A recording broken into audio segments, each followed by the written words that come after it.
je parlais tout à l'heure des mythes. On a plusieurs mythes qui peuvent nous paralyser. Il y a celui du mérite.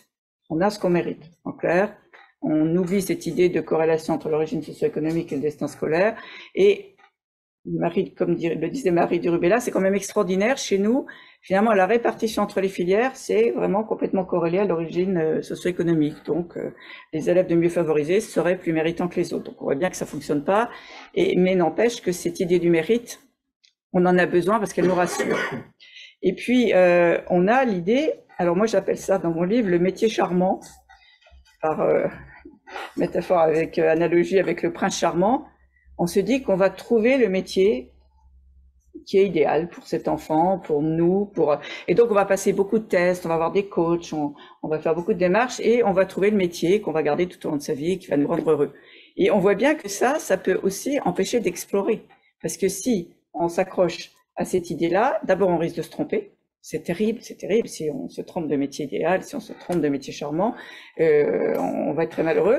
Et puis, on va pas chercher à saisir aussi les opportunités. Je parle de sérendipité, c'est-à-dire que finalement, apprendre à s'orienter tout au long de sa vie, c'est aussi savoir saisir, comme un scientifique, là encore, parce qu'on a appris à exercer sa sagacité dans un monde d'incertitude, savoir saisir des opportunités. Et c'est toute l'idée, d'ailleurs, de l'orientation qui est souvent l'idée de navigation, de pilotage, de décider de son avenir. Donc, je rejoins complètement ce recteur, c'est-à-dire que mais c'est collectivement qu'on doit faire baisser cette pression en ne disant pas à l'enfant si tu ne choisis pas ce qui est bon pour toi en fin de troisième, en fin de terminale, à tout moment ta vie va être beaucoup moins intéressante. Non, la vie elle va être intéressante parce que on va être capable de faire même des choses qu'on n'avait pas prévues.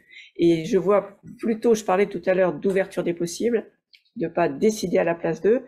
C'est aussi, pour moi, accompagner un parcours d'orientation, l'éducation à l'orientation, c'est vraiment apprendre justement à se connaître au sens de saisir ce qui va être bon pour soi. Et on est en permanence dans l'équilibre du déséquilibre. C'est-à-dire des moments, on va choisir plus la conformité, la sécurité.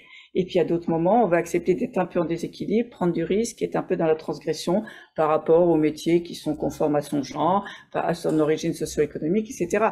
Et la personne, elle va en permanence être dans des arbitrages entre équilibre et déséquilibre. Et il faut que tout l'environnement soit porteur.